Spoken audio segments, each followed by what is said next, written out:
in regards to football season, what is the coverage going to look like at this point? I know you haven't exactly dug in on the big production meetings at this point probably, but what's football coverage looking like in terms of personnel and who's going to be where at the SEC Network? Yeah, I mean, we're going to be kind of changing things up.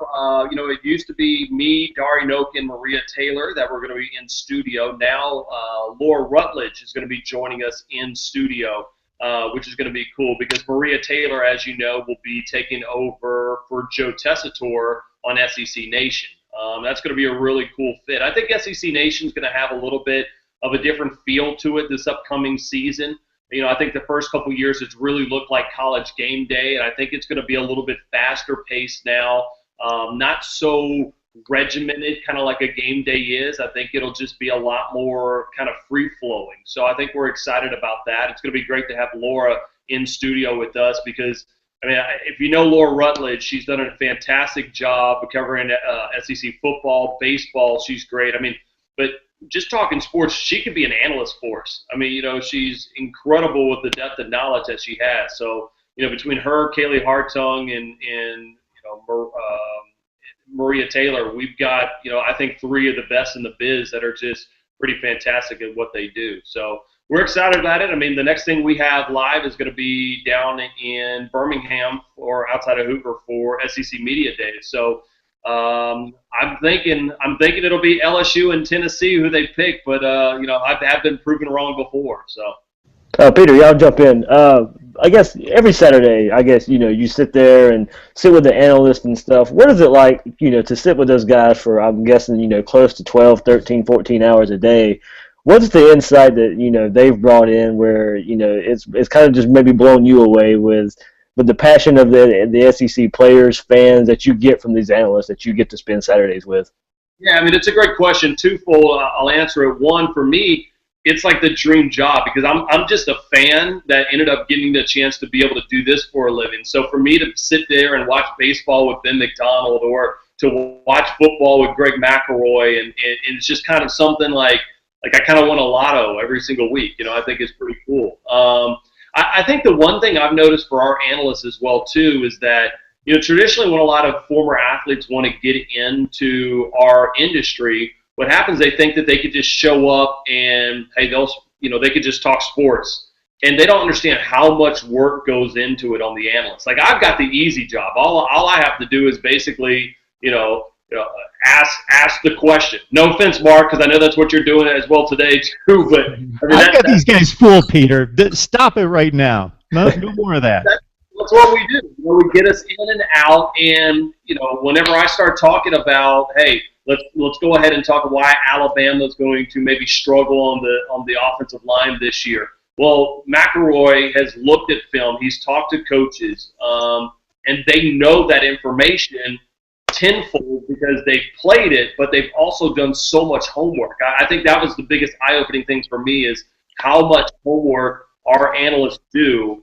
And it's not just to kind of fake it. It's just they take a passion. They're so competitive that they all try to one-up each other on who's the best analyst. And I think hopefully the viewer, ends up winning in that case.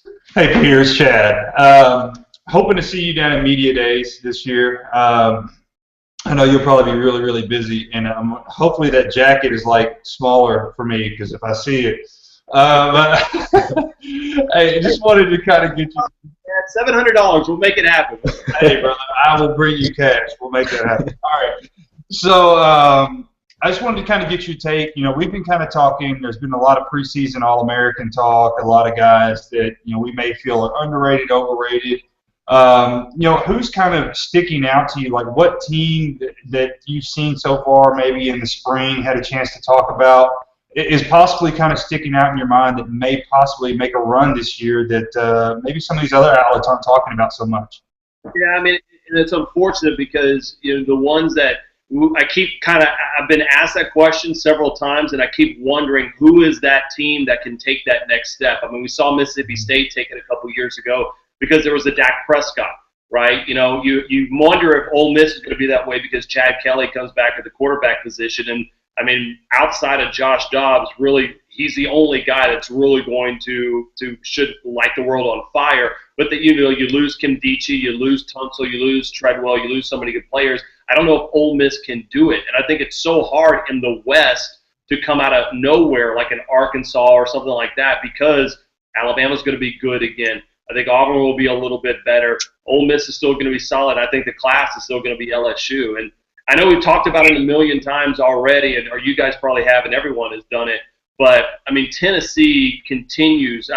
There's got to be so much pressure on Butch Jones this season because you can't look at their roster up and down right now and say that they don't have as much talent as maybe anybody outside of LSU and Alabama. The question is, and what we're all waiting for is the hype going to finally, or the substance going to finally live up to the hype that has been rocking up in Rocky Top here for the last, 2 years or so. Peter, Mike Lovell here. I got a question for you.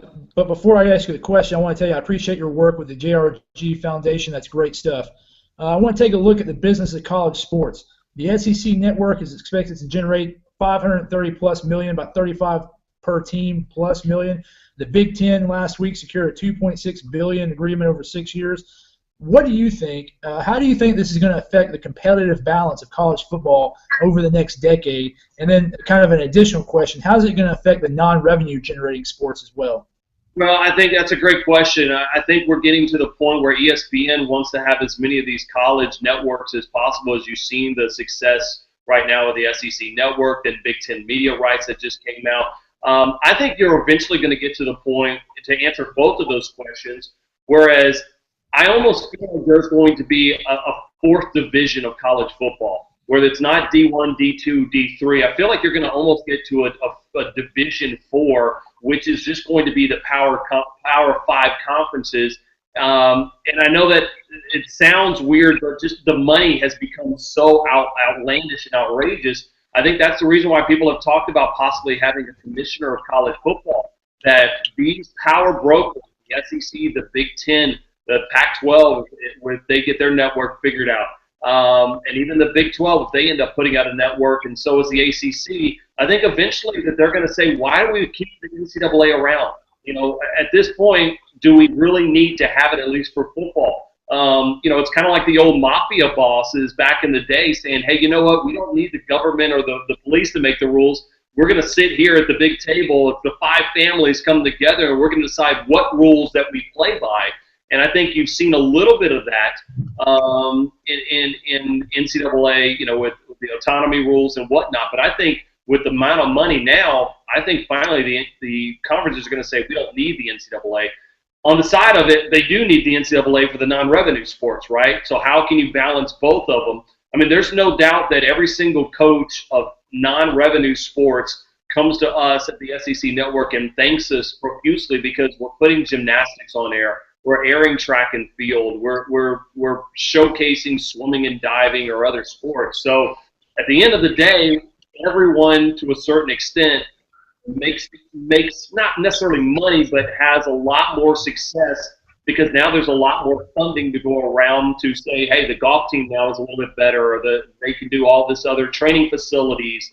My sister played golf real quick for LSU, and she had the same exact rights as Zach Mettenberger, who was a quarterback at LSU. If she needed a tutor, she could get it at any time. She had the best food, the best training facilities. So I think the non-revenue sports really kind of jump up, now that all these networks are starting to funnel out. Sorry, that was a 15-minute answer to the Is she the best golfer in your family? Yeah, unfortunately. She has the only hole-in-one. She's 3-time state Louisiana champ, and I'm still always trying to catch her. So it's and she gets to play from the white tees. I mean, she kills me every time we play. Peter, that leads me to my next question, and you're around it a lot up there. I'm tired of the cupcake games in the SEC, and especially in November. I'm sure you've heard it all summer. We've talked about it. The 9-game conference schedule. I mean, ACC is talking about it now, maybe to try and team up with ESPN to get a deal going for them. Do you think it's a good idea for the SEC, as tough as the conference is? And I'm sure it helps the SEC network because it gives them the one more game that they can showcase that's not a cupcake. Yeah, I mean, it's damned if you do, damned if you don't on both ways, right? Because honestly, whenever Saban a couple years ago was saying, "Hey man, we want to have more conference games," I'm like, why? I mean, like at this point, I look at the Big Ten that has some of the easiest schedules, even the ACC when Florida State made its run and they didn't have a lot of competition. I'm thinking, why on earth do you want to have harder games, right?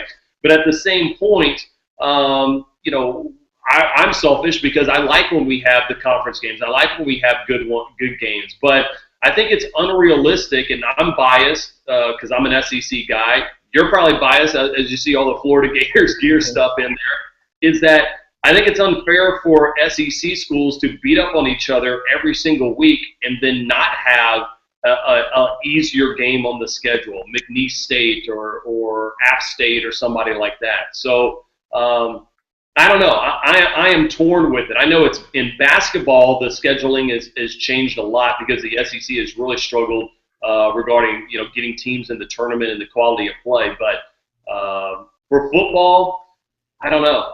Part of me almost wants less conference games, so that way you could have more Minnesotas and you can have more okay squads that are going to probably be 5-5 or 5-6.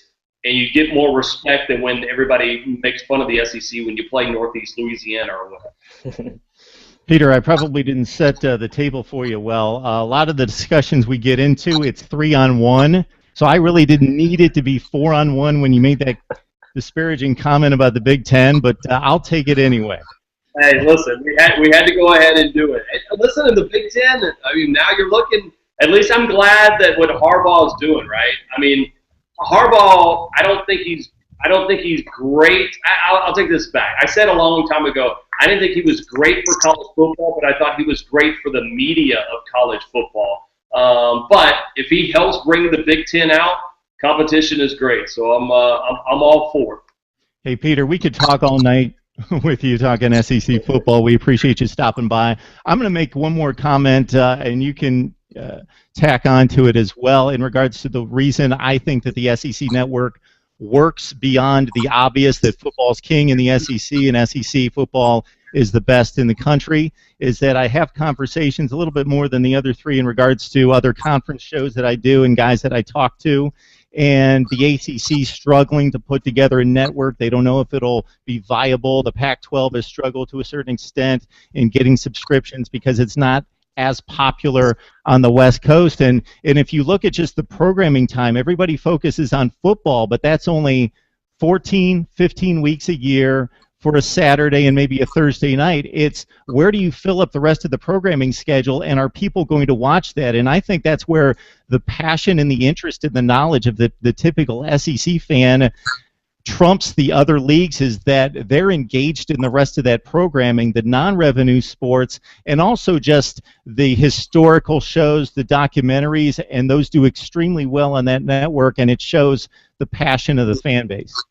No, and we appreciate that. I mean, I think the best work that we do, Mark, is not necessarily college football. I feel like if you're a college football fan, you can get that in many different ways, right? I mean, even the major networks and CBS provides it, Fox Sports 1 provides it, all the other regional networks provide it. I feel like the most important work that we do may be for women's sports and baseball and softball and gymnastics. I mean, that's crazy because in the sports world, you're like, well, no one's really watching it. If you look at the numbers that people are watching Friday Night Heights, which is our gymnastics live, we've never had that before, and it was off the roof. When you start looking at the digital numbers and the numbers of SEC baseball fans tuning in each and every week, it's amazing because this crowd has never been serviced that way. This crowd has never had a chance to truly see all 50-some-odd games of Florida Gators baseball, which has been unbelievable, and you get to see all these LSU games. So as much as I'm proud of our college football, I think you nailed it. I think it's what we do for the other sports that I'm probably most proud of over there at the network. Yeah, the anniversary is coming up in mid-August, and as I understand it, that's when ratings are going to be available, and it's going to be extremely interesting and I believe eye-opening how popular the network is. And I actually have been opposed to ratings, and I'm being dead serious about it because the way our business model is actually set up, we're making X amount of dollars right now. No matter how many people, 0 or 100 million people will tune in to one of our shows. Like, it doesn't matter. That is always set. And I almost have, I've talked about it before, where if we never rated on Nielsen, I'd almost be okay with that. We have good core clients on a business aspect, but I think probably our advertising dollars are a small fraction of what our total revenue is. So I've gone back and forth with it. I think we will see good numbers, but if we never got a rating, I think that we'd still have clients that would buy it because of the passion of the fans, and I think we'd still have success because people will look to go to a DirecTV or a Comcast or whatever provider is going to provide the SEC network. And I think it's rare to have that kind of connection with any of my channels. I mean, do you guys? I mean, if there was one channel outside of ESPN right now that you had to have, is it HBO? Is that the only one that is a must anymore? Outside of that, I mean, I've got 500 channels anymore, and none of them I really have to have. But if I was building it tomorrow, I'd have to have ESPN. I'd have to have ESPN2, probably NFL Network because it gives me games, the SEC Network, and HBO. And I think outside of that, outside of ABC, NBC, whatever, I don't know if there's other ones that I need to ever have. And I think we're getting closer and closer to that in society. Hey, Peter, thanks so much for joining us, man. This was a great discussion. You're welcome back anytime, man. Yeah, sorry for droning on and being late for it. So next time, let me know, and I'll make sure I'll be on time. So. Well, our producing skills here aren't quite up to snuff in regards to what you're used to, so we're not timed down to the second. Well, I mean, that's just the Big Ten in you, Mark. I mean, that's what I figured. I think you guys are having on. So. Hey, guys, I hope attention to detail, yeah. I hope to see you guys over at SEC Media Days. And, Mark, I appreciate the invite, okay?